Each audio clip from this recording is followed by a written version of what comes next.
Saludos a todos, bienvenidos. Como lo dice el título del video, en esta ocasión les estaré mostrando cómo eliminar la cuenta Google al Samsung Galaxy A35 para que ustedes tengan éxito a la hora de quitar el bypass FRP.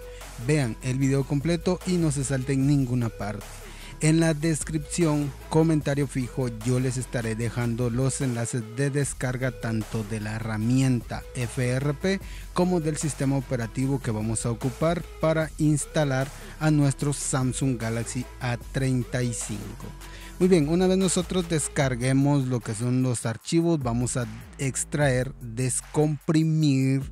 Una vez descomprimidos vamos a tener lo que son estas carpetas. Dentro de la carpeta del sistema operativo vamos a encontrar todos estos archivos. A ustedes puede que les aparezca diferente, pero media vez tengan lo que son estos archivos van bien con el video. También vamos a encontrar para descargar la herramienta FRP. Una vez también lo tengamos descargado, descomprimimos y extraemos. Entramos a la carpeta, ubicamos la herramienta y le damos doble clic para abrir o clic derecho y abrir.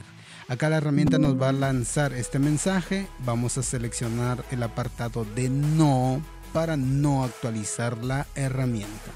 Muy bien, estando acá nos vamos a dirigir y seleccionar la pestaña de Odin Flash. Esta la encontramos acá, justamente están viendo ustedes en pantalla. Muy bien, vamos a proceder a cargar ahora nuestro archivo BL. Seleccionamos acá la carpeta Open y ubicamos donde tengamos descargado nuestro sistema operativo, firmware o software. Acá lo tenemos, entramos dentro de y cargamos el archivo BL. Repetimos este paso con los demás archivos hasta el archivo CSC.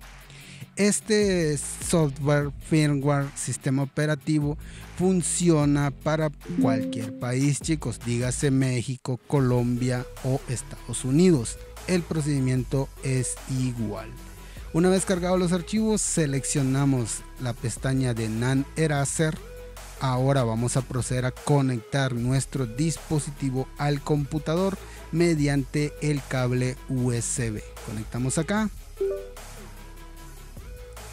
Perfecto, una vez conectado nos dirigimos ahora a la pestaña de Reboot. En la parte superior seleccionamos MTP Download Mode y esperamos a que la herramienta nos coloque el dispositivo en el modo Download o en el modo Descarga. Perfecto, como ven acá la herramienta nos dio un pequeño error, pero aún así nos colocó el dispositivo en el modo Download. Estando acá en esta pantalla seleccionamos la pestaña de Flash en la herramienta y esperamos a que la herramienta haga el proceso de FRP. Repito, este software, firmware, sistema operativo funciona para cualquier país, dígase México, Colombia, Estados Unidos. El proceso funciona igual. Una vez finalice de instalar nuestro sistema operativo, el equipo va a encender o reiniciar. Una vez inicie, nosotros vamos a proceder con la configuración inicial como normal o habitualmente la haríamos. Recuerden, chicos, todos los enlaces de descarga se los estaré dejando acá abajo en la sección de la descripción y comentario fijo para que ustedes puedan descargarlo. Acá finalizamos con la configuración del equipo y como ven, acá pueden ver ustedes el modelo exacto del dispositivo, la versión de One UI, la versión de Android que es Android 15 y el parche de seguridad que tiene el Samsung Galaxy A35 a la fecha de este año. Perfecto, chicos, este ha sido el video del día de hoy, espero les haya gustado y servido. Si fue así, saben que pueden indicarlo, dudas, sugerencias, inconvenientes, háganmelo saber acá abajo en la sección de comentarios que con gusto los estaré leyendo y apoyando. Saludos, chicos, los espero en el siguiente video.